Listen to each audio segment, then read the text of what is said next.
Good evening, ladies and gentlemen. Welcome to another edition of Straight Talk with Kareem Bowen. We are coming in just a little bit later than normal.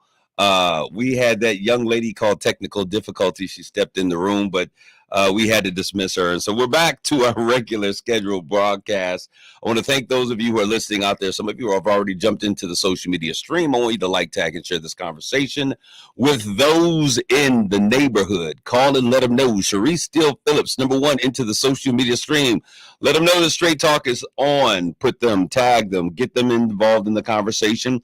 Today, we're going to talk about overcoming addiction. Overcoming addiction. We're going to talk about supportive services, what's happening down there in Lansing, Jackie Wade Day. Hey, Mama Wade, give me a call when you get a chance. I got something that I need you to assist with. She is the woman about town. She makes all great things happening, not only here in Michigan, but across the state of Michigan, across the country. She is the plug, as the young folks say. We're going to get into today's conversation, but you know how we always start the show. We talk about what's on my mind. And today, got a couple of things on my mind, but I've narrowed it down to one thing that I want to have a conversation about. There is a white author that has calculated just how much racism has benefited her. This is not a joke. This is something that has actually taken place, and I want to talk about it because I think it's an interesting conversation. She is a journalist and an author, Tracy McMillan. She did the math for us, and she estimates that her benefit from racism has been a $371,934.30. We're not talking about the benefit from slavery. We're talking about the benefit of racism. We're going to explain it just a little bit more. Come in, get the family involved. She titled the benefits and divided them into two categories: a family bonus, which includes money her parents spent on her, college tuition, educational loans that she got from her grandfather, and an inheritance, and a social bonus, which includes jobs, apartments, and access to credit she's gotten throughout her life. The name of the book is The White Bonus, Five Families and the Cash Value of Racism in America. If you remember, there was another sister. She was, I think, a sociologist that wrote a book titled White Privilege that ruffled a lot of feathers, but caused a lot of real poignant conversation. The book came out or comes out this coming Tuesday. She traces just how much her family's modest wealth can be attributed to the policies and the practices. I always say that racism isn't necessarily in the people. Today's racism is in the policies. And so she talks about those policies and practices and how they have systematically hurt Black Americans. She goes on to say she grew up in Michigan. She is a Michigander. I never understood the word Michigander, and every time I talk about it, it makes me laugh because I think about ducks for some reason. What is the name of a duck? Is a geese is a gander? Something of that nature. But she's a Michigander, so she's around here quacking like a Michigander. And she now lives in New York, and she details in her book that she grew up in an abusive household. This is interesting. And an unfortunate accident left her mother unable to care for her. In college, McMillan juggled numerous jobs to support herself. And as a working journalist, she's had her own brushes with poverty. Now, this is really interesting, and I want you to understand why. Because even though she was not a privileged individual by great means, she still has a lot to say.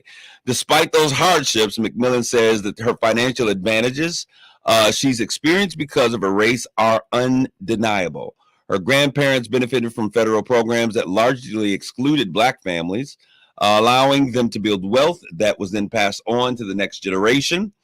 That enabled her parents to help her pay her to attend to an elite university, which in turn opened doors to employment opportunities. She refers to it as the white bonus. That's the name of the book. Is an estimate of the money a white person gets or saves because of white supremacy, public policies, private practices. And she says for her, this was really a humbling exercise. She's been on food stamps and had a stranger live in the bedroom of one of them apartments to save rent through that period. At the end of the day, even with all of those challenges, she says her family has spent $146,000 to help her outside of her own expenses since she's left home. And that money They're not required to spend by the government. That's extra money they have. She said that as she dug into her family's history, every time she started to peel back the layers, she thought, would Grandpa have had enough money if he wasn't white? Well, no. He became a banker around 1930 when across the whole nation, there was 250,000 bankers and only 80 of them were black. Then he went and bought a house with a racial covenant, a clause in many 20th century property deeds that explicitly prohibited, it's called redlining, black people from owning or occupying residential estates. She continues her conversation. And as I said, the name of the book is White Bonus. And she is going to have that book out. Macmillan will have the book out. She'll talk in great detail. I've already ordered my copy because I think it's an interesting topic. How much weight we should give to that conversation is really, I mean, you got to think about it. This is not an academic book. This is a book of her personal opinion, her own calculations. I'm sure many economists would have a lot to say about the numbers that she's come up with. But I think it is an interesting topic. She chronicles and calculates that $371,934.30 is the total sum of the advantage that she has had because of her privilege as a white American. Do what you will with that.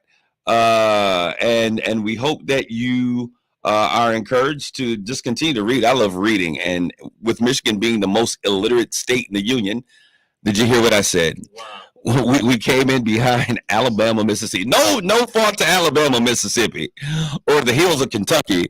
We're looking for a mud boat. I'm looking for a mud boat. But I'm sorry, y'all. I just got to keep it real. Come on. You Michiganders, know you thought you were much brighter than folks from backwoods Mississippi and Alabama. I got a news flash. You can't read. We're the worst reading, most illiterate state in the union. And I would imagine probably when we look at that, based upon the numbers and statistics, that when you go up that 75 corridor, those major cities that are on that 75 corridor, I'm not going to name no names, but the reality is they probably lead the pathway. There's a lot to be done, a lot we must do as a community, and it's not an opportunity for us to say shame on you, but what can we do? What role do you play in answering the solution, the call to make this change happen so that we can get our kids reading? It is a sad day in this America when you look at countries like Japan and China that are educating their young people. They're doing complex equations and problem solving and critical thinking, and they're creating the next wave of Web3 designs, working with blockchain technology and all of these things. And here in the United States, the wealthiest nation in the world, we hold very poor literacy rates. And the state of Michigan, we got a lot of work to do as it relates to getting our kids off these video games.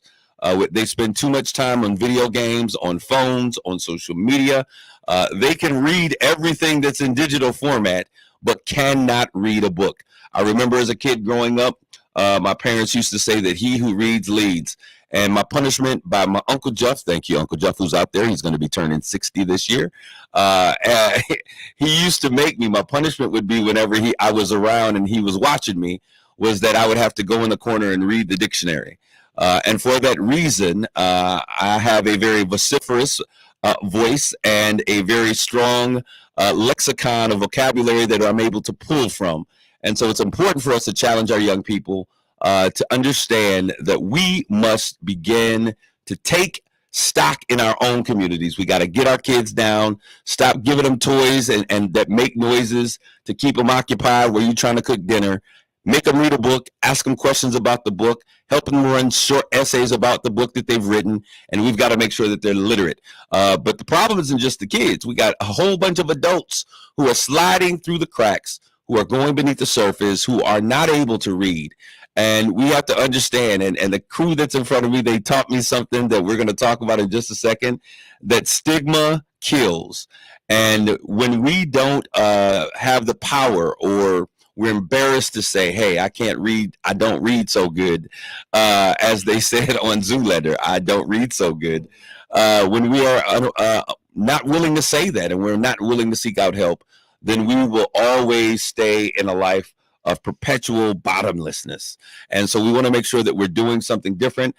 You see in this video stream, there are other people that are here with me. They are just allowing me to get on my soapbox. I am now turning the corner. I'm stepping off of my soapbox, and I'm going to engage in today's conversation and stop being rude. In the studio with me over there on the ones and twos is the main man. We call him Matthew. I call him White Soul. What's good, Matt? I'm doing pretty good. How are you doing today? Good. You know, as I was saying that and I went through this entire thing, I thought about something. My mother said, boy, you know you can talk. And, you know, when I was a kid, they used to always say, shut up, you talk too much. How many kids out there have heard that before? Shut up, you talk too much. And I used to always tell them when I go, y'all gonna, one day people gonna pay me to talk. And, you know, it was a self-fulfilling prophecy. And that's what I do to get paid these days. But I'm so glad to be in the studio. We have an amazing cast. You've seen these faces before. We've seen these faces before. I'm laughing. My brother Terry Reed in there. He's checking me. He's like, lexicon? Look at my brother.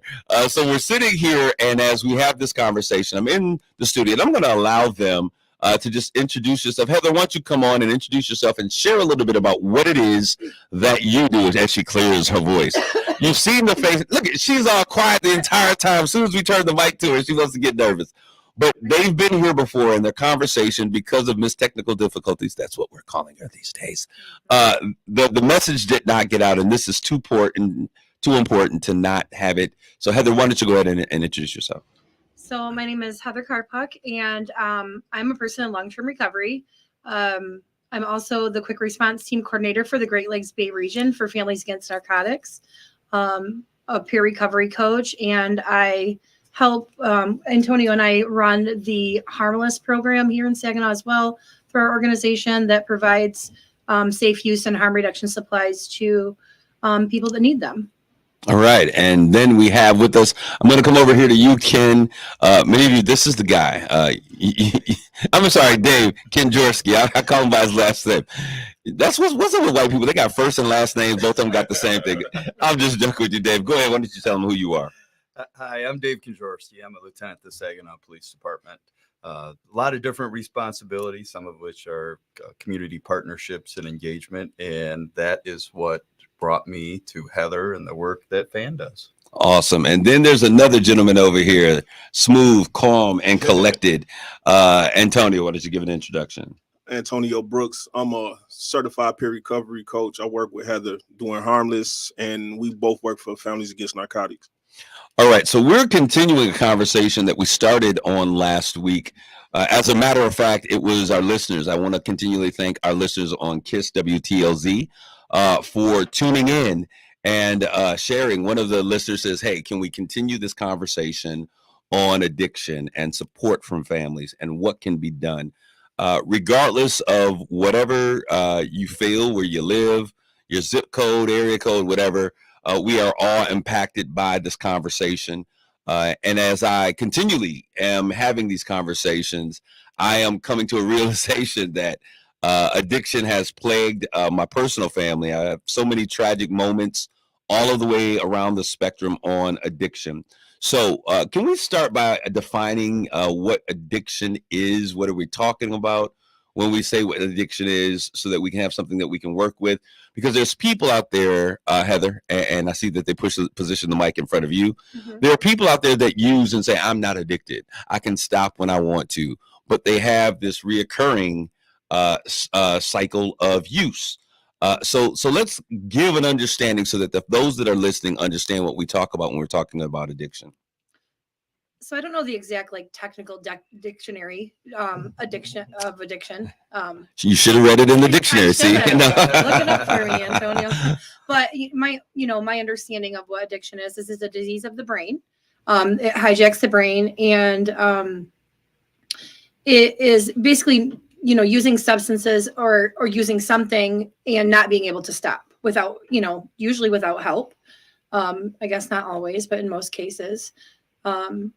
It's a brain disease. It's just like any other kind of mental health disease where it's something that you can't necessarily, once the substance is in the body, you lose the control. You use the phraseology, a hijacking of the brain. Mm-hmm. Okay, so when we say that it's a hijacking of the brain, we're basically saying that our thoughts, and I want to say this in a way that I think people are going to be able to pick up on it. It's not like, oh, I can't do without it. Oh, I can't. Oh, I need it. I need it. But it's the fact that it becomes a recurring thought in your mind. When we think about hijacking your brain, we're thinking about it takes a ride along with you, and you start to think about that use or the experiences that you've had or the pleasures that you've had while you're using. And even though it may not seem like something that you're fiending for, it gets into your thoughts and you begin to think about it more often than not. Is that correct? Well, yeah. So, I mean, according to the dictionary, it's a chronic medical disease that involves compulsive use of a substance or activity, even when it causes harm or negative impacts to your life, which is the negative impacts is also really important, right? Because, there are people who drink alcohol 3-4 times a week, yet it may not cause negative impact on their life. They may not feel that they're addicted. Maybe they enjoy alcohol, but they're not necessarily addicted. But then there are people that drink 3 or 4 times a week, but it does cause negative impact, right? And so I think that's kind of like the difference. If we're, I never knew how damaging, and since we're talking about addiction, this is something I just learned recently. People, we make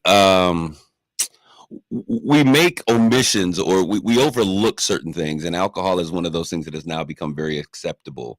But as I'm beginning to take my own personal journey of health, and we're looking at the different things that we've used, the toxins and the poison of alcohol, I was kind of like, oh my gosh, I never knew this was such an intense thing.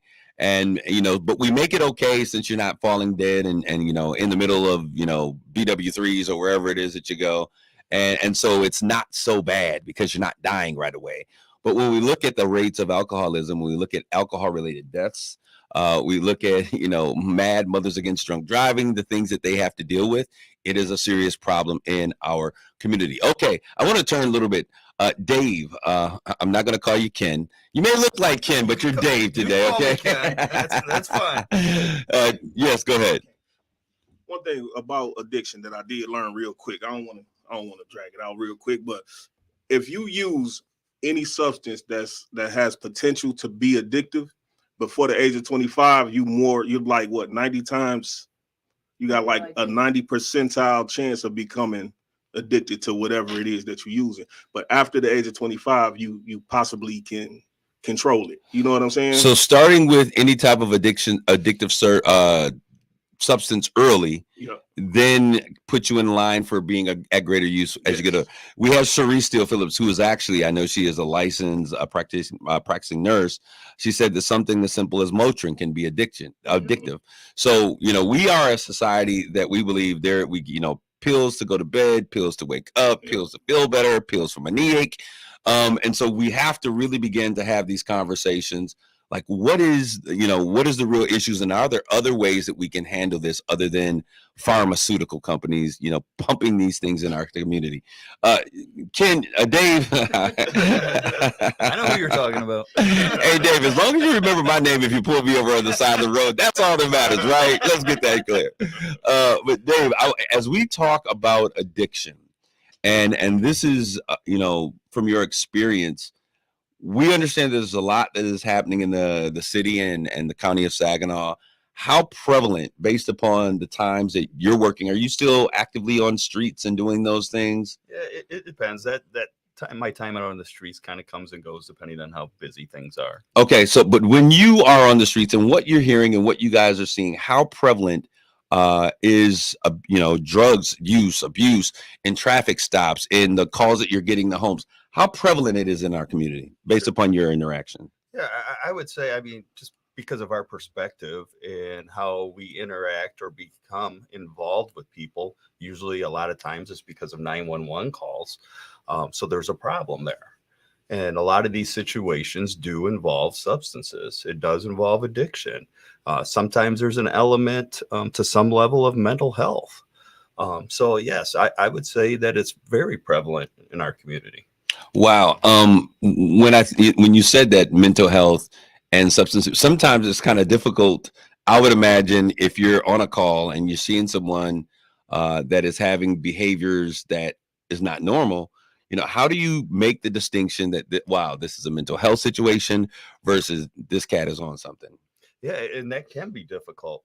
But when we do encounter those individuals, the goal is the same, is to get them treatment, to get them help.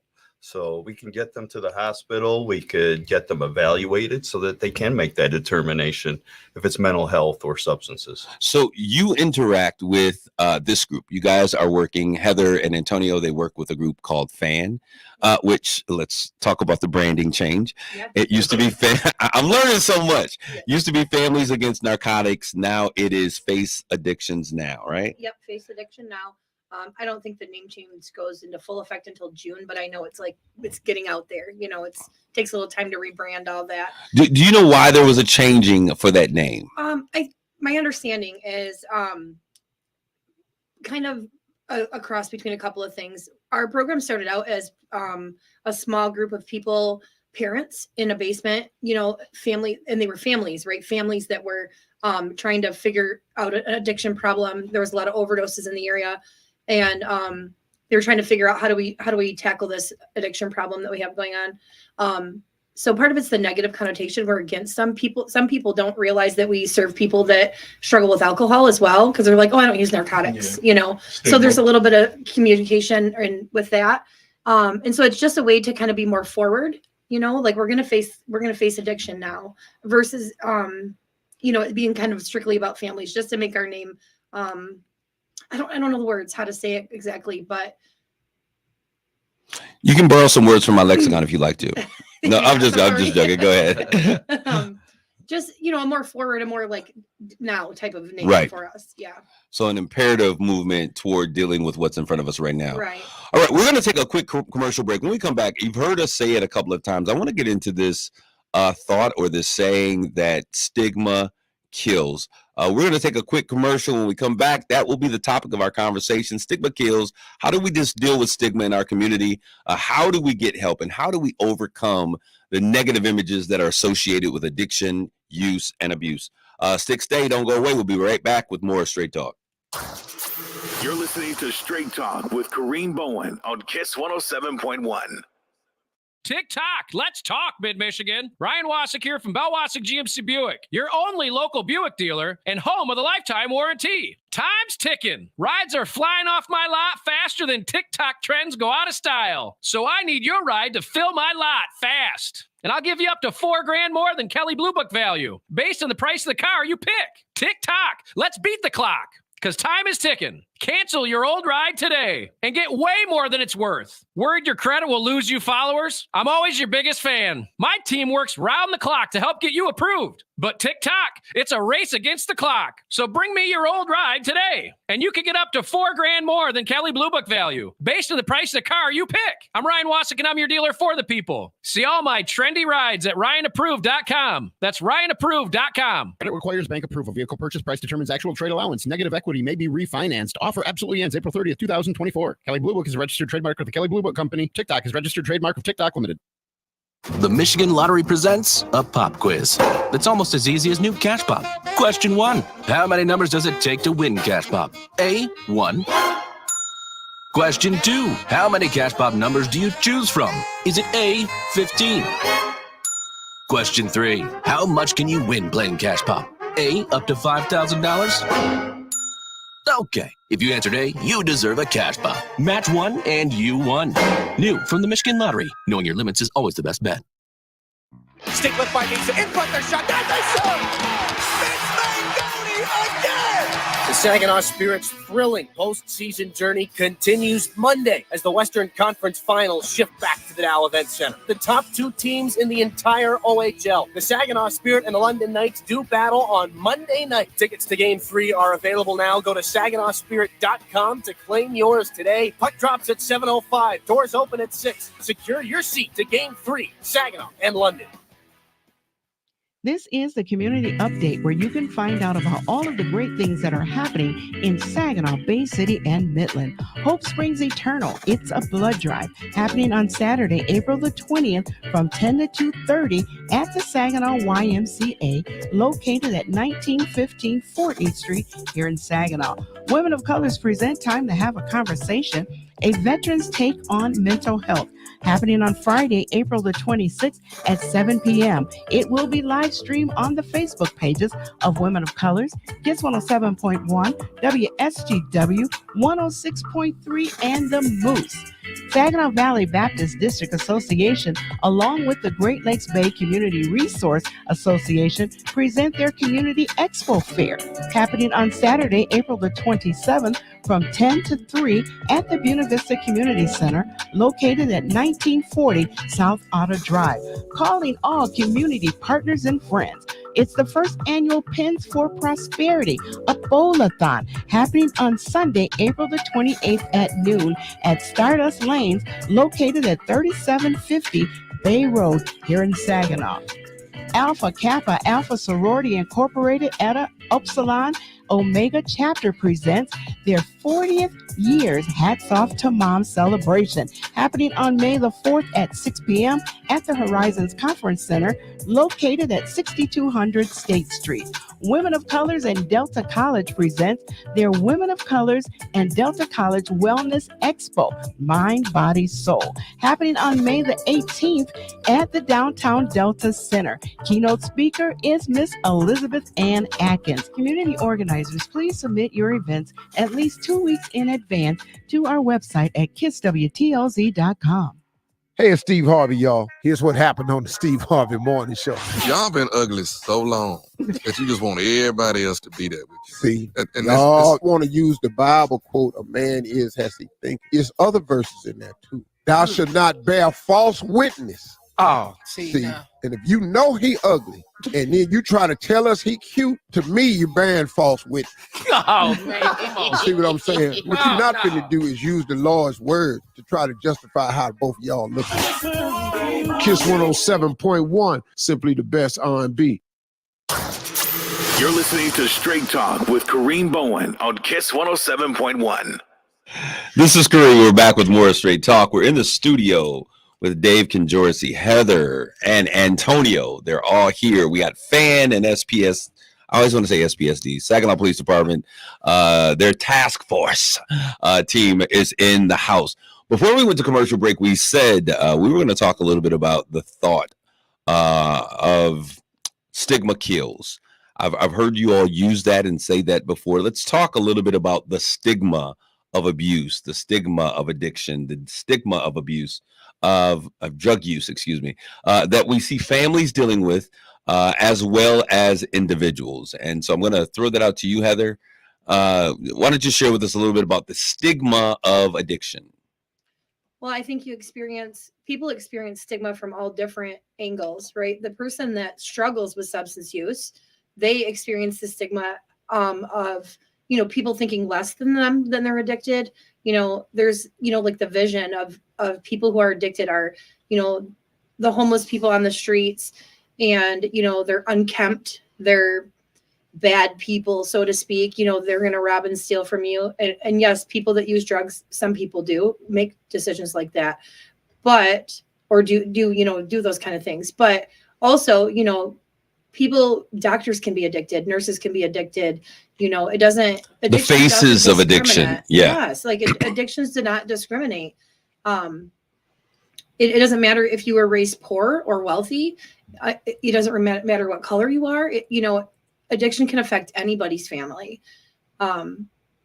Also, it just doesn't care. It doesn't care, and it can impact people in a number of ways. So addiction is an equal opportunity employer. It does not matter where you come from, what your experiences are, that you were raised in the church, or any of those things. Stigma does. Addiction doesn't matter. So when we talk about stigma, and were you going to say something, Antonio? If someone, go ahead. About stigma. So really stigma is like a stereotype of a group of people or individuals, no matter what they're doing. stigma in the medical field is really dangerous, right? Because we got people that go into the hospitals, go to the doctors, and what they call them drug seekers. Yes. If they got tracks or, you know what I'm saying, or just certain behaviors. Certain behaviors, they call them drug seekers, and they don't treat them as if they matter or as if they serious. You know what I'm saying? Well, you know, one of the things, and I learned this because I'm an implicit bias trainer. I'm a trainer of trainers. Yeah. And what we learned is that healthcare is one of the greatest places where implicit bias takes a role. It's one of the most institutionalized racist institutions in the world. And because we take those biases, we're talking about folks who are financially in a very different place, living in communities that puts them in a very different place than many of the populations that they treat.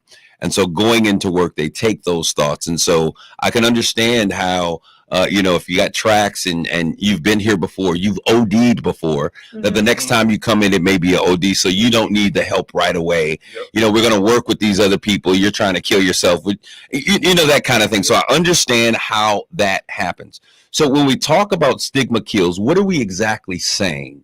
What are we communicating? Okay, having a stigma in terms of treatment, and not seeking out treatment, not being vocal about your need for assistance. What are we talking about when we say the stigma kills? I think all of those things. Yeah, all of those things. You know, people, it'd probably be just easier for me to speak about my own stigma, So I was raised in a middle-class household in a small town, and, I didn't know people that were addicted.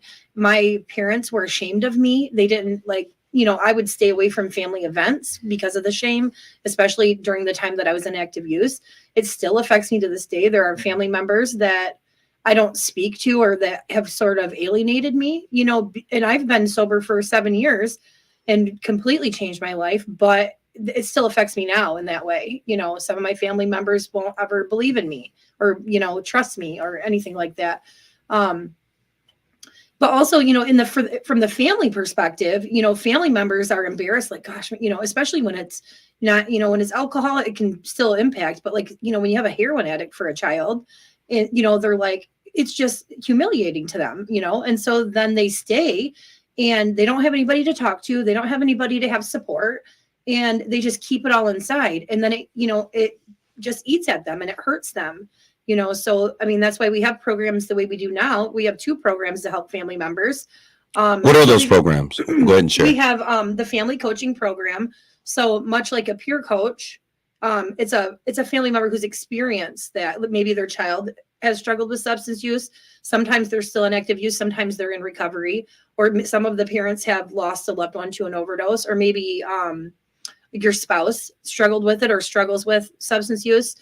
So they have that lived experience, and they use that in our curriculum. We also have a curriculum created for it to help the family members. The best way I say it is to kind of learn to love your loved one unconditionally, but to help make your decisions are not going to hurt them. Sometimes you love your loved one so much that you do things that aren't actually helpful towards recovery for them. Yeah. I want to read this really quick because I think that this is a good point.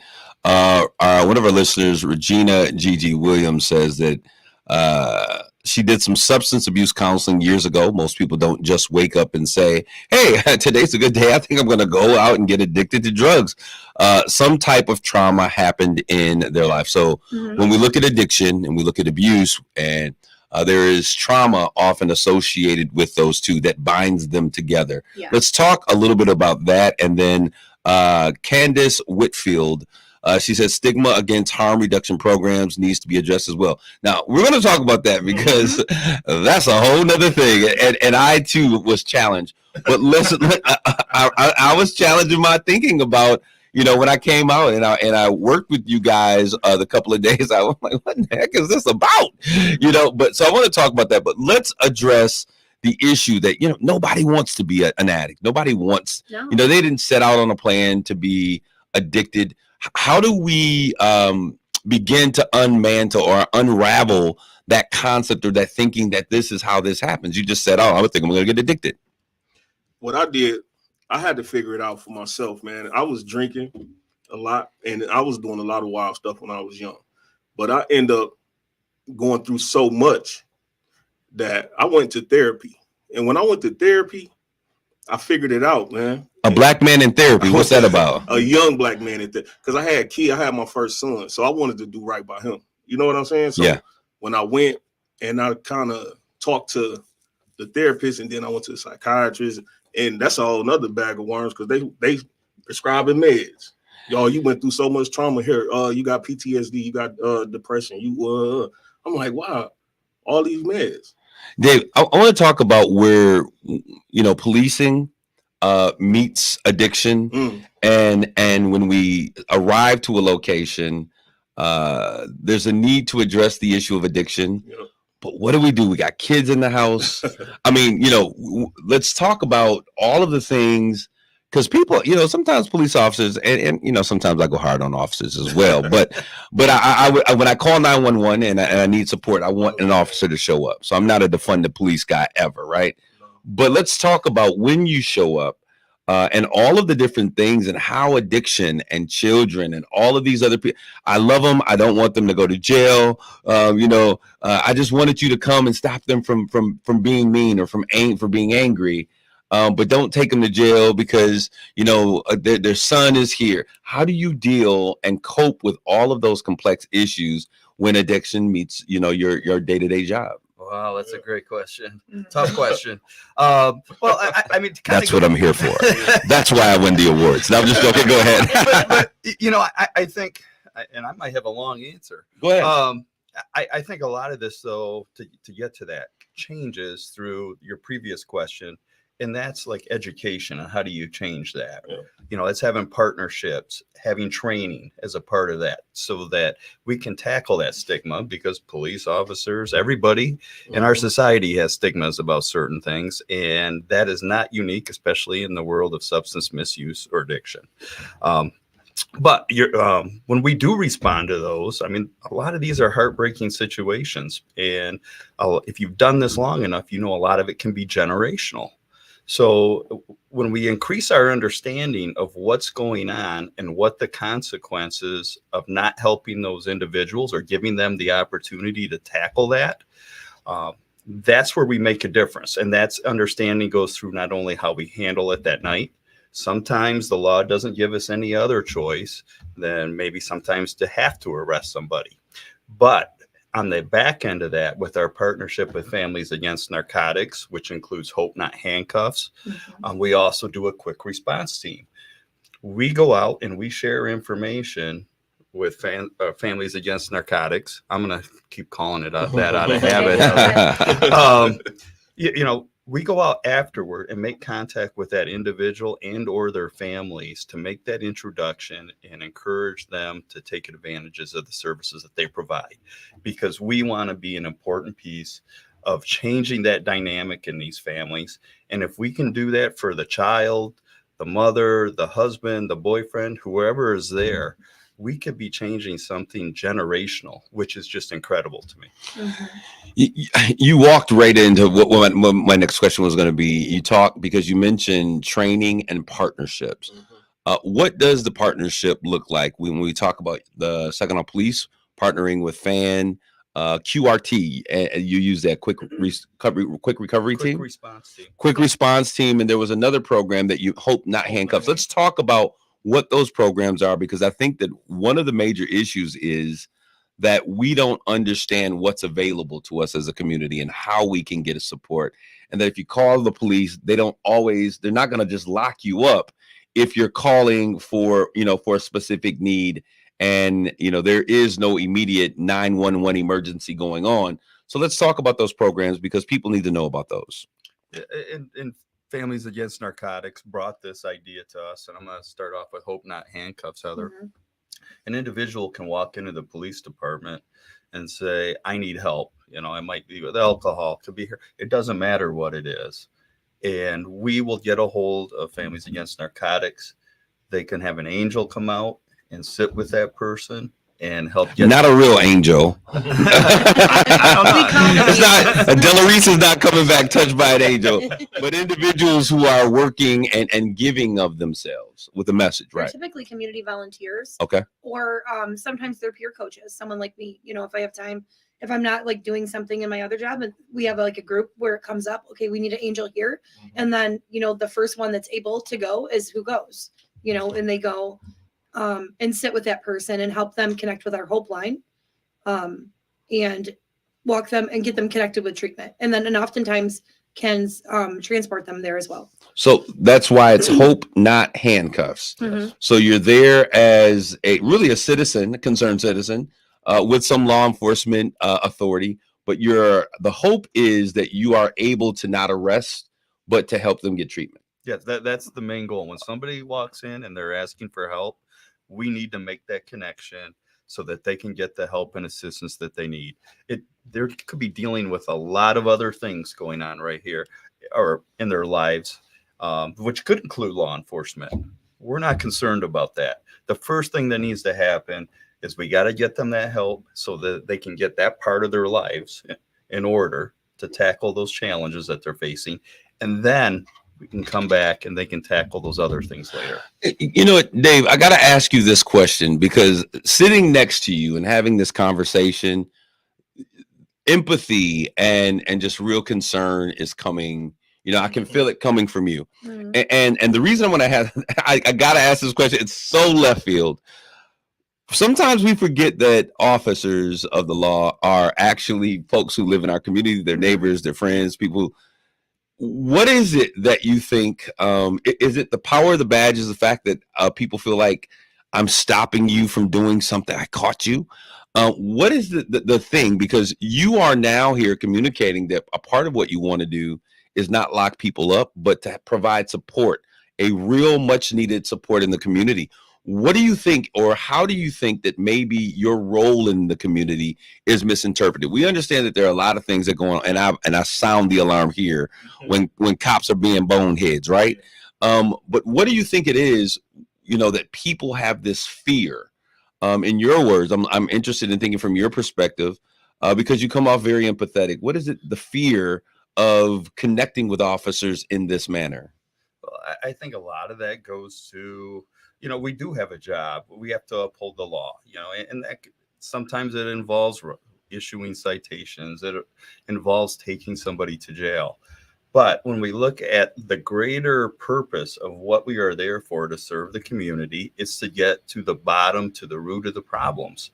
And if especially when we're talking addiction, substance misuse, if we don't take that opportunity at that time to help connect people with those services, to show empathy, then we're going to be back the next day and the next day and the next day. But I think, some of that is just, it's the role of law enforcement. We can talk about the role of law enforcement in minority communities and what that historically has been. And that is going to take time. I think we're making progress, but that takes time to overcome. But we need to start today. We need to do what we can today. And I think that what you said was really important. You said something that's kind of like as a bridge. It was how we see the problem.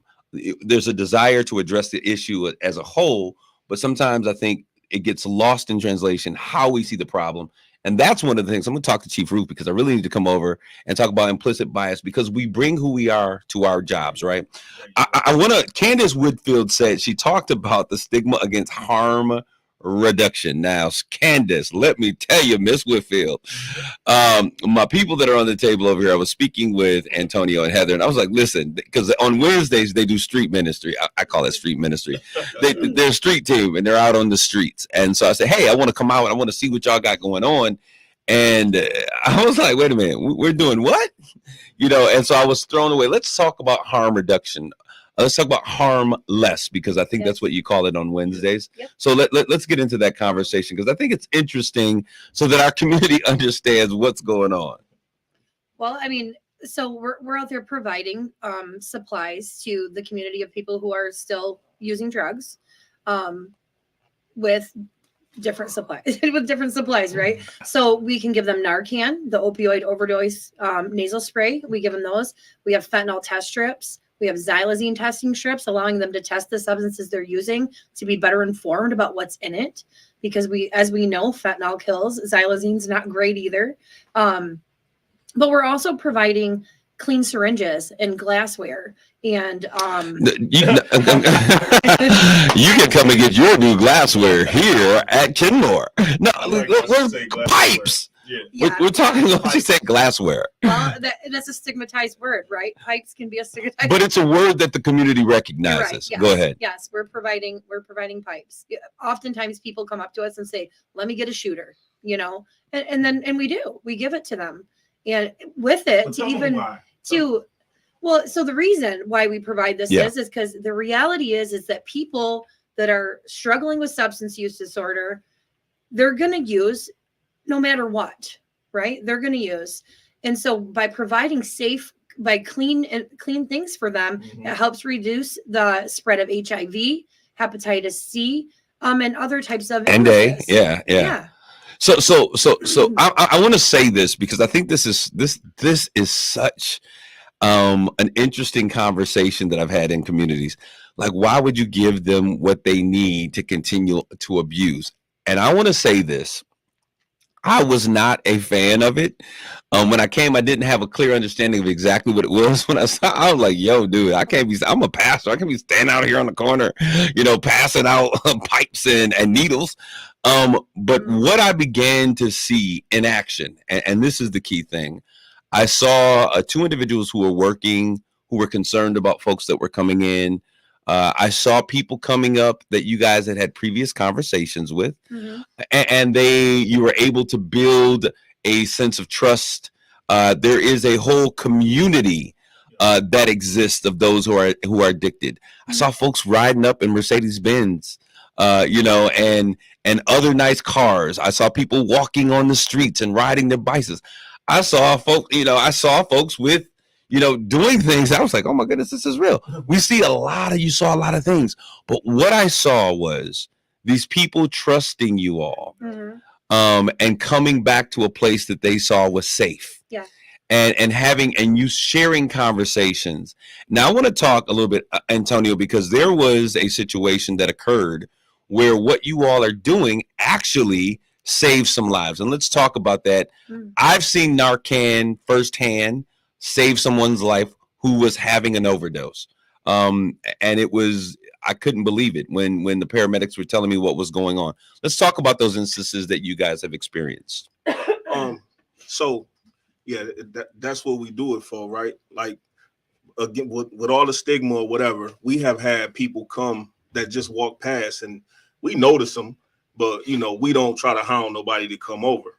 Some people, they just walk by and they just peep the scene. So we got a particular person that was referred to come to us by somebody. Long story short, we convinced them to take some Narcan and some fentanyl testing strips.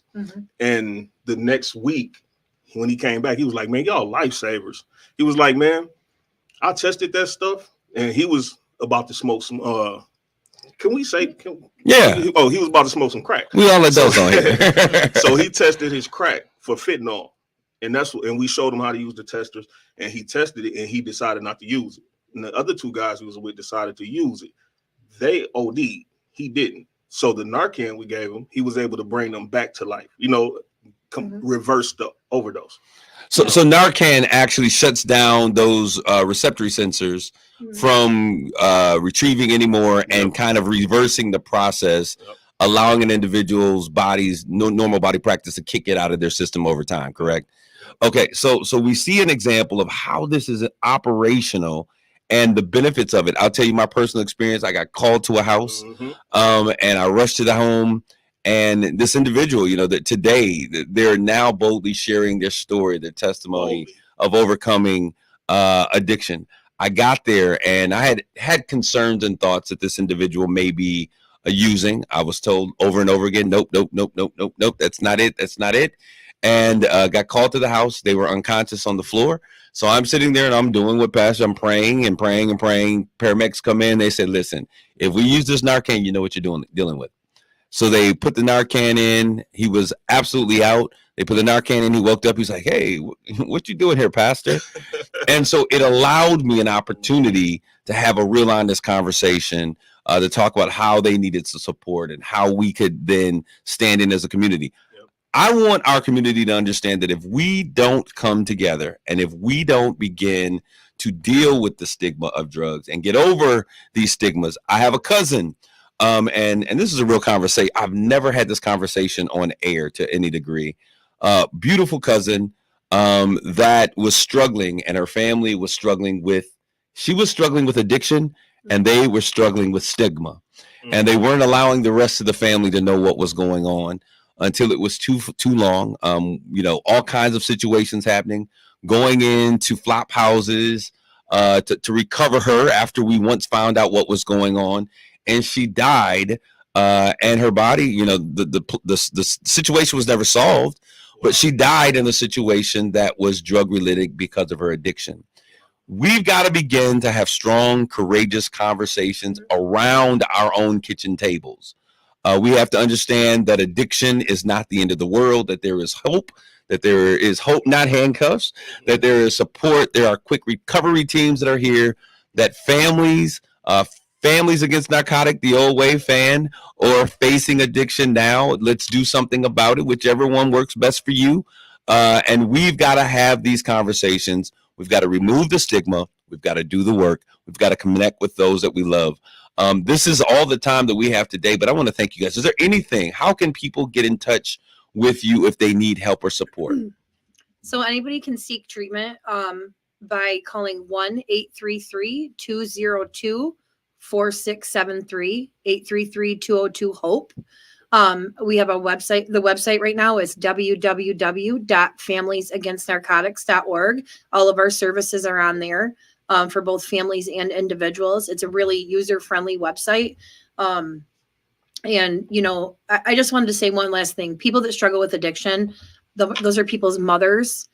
They're people's children, people's grandparents, sons, husbands, fathers, and just think about that. When you think about someone struggling with substance use disorder, it could be that person to you. And I think that's really important to start humanizing people who struggle, because they really are just other humans. They're other humans that got caught up in something along the way, and they just need, they may need a way out. And the best way to do that is to continue to love and support them through that. It doesn't mean you have to hand over your pocketbook or do things that are not good for that, but just love them. They're humans. I got one. Go ahead.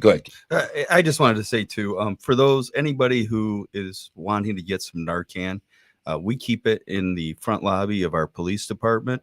We keep it outside the lock section, so you can come in 24 hours, and we have some sitting in there. It's for you to take. We put some Narcan in our church and the entry of our church. And by the end of the time that we left service, those cans of Narcan were gone. And I'm saying that because addiction is an everywhere, everyone problem. Whether you're in the church, there's so many people that are hurting that come to church. And just because you have, doesn't mean that both can't be true. You love God and you're struggling with addiction. And so we need to understand there are some things that we pray out. There's some things that we have to talk out. And there's other things that we have to walk out. But we as a community of people are all here to support, to love, to care for. Once again, give us that information. If they need support, if they need an angel, whatever it is, let's share that information one more time. Well, they can walk into one of our participating police departments. Saginaw PD is one of those. Or they can call 1-833-202-HOPE or 833-202-4673. All right. And you can also get that Narcan at the Saginaw County Health Department. Thank you for Steve Phillips, the lobby as well, with no questions asked. Thank you all for tuning in. I want to end with a great celebration. Jenny DeMoore, who's long-term, she's been listening to us forever. She is celebrating 25 years clean. Yes. We salute you and celebrate you, Jenny DeMoore, on such an amazing accomplishment. And I just want to say to you that are out there, maybe it's been 25 years, maybe it's 35 years, maybe you just got only one day clean. overcoming addiction starts with one step, one day at a time. So I want to encourage each and every one of you. Let's get involved in our community. Let's have courageous conversations. Let's remove the stigma and let's save our community. Thank you all for tuning in to Straight Talk. God bless you all. Grace and peace. You've been listening to Straight Talk with Kareem Bowen on KISS 107.1.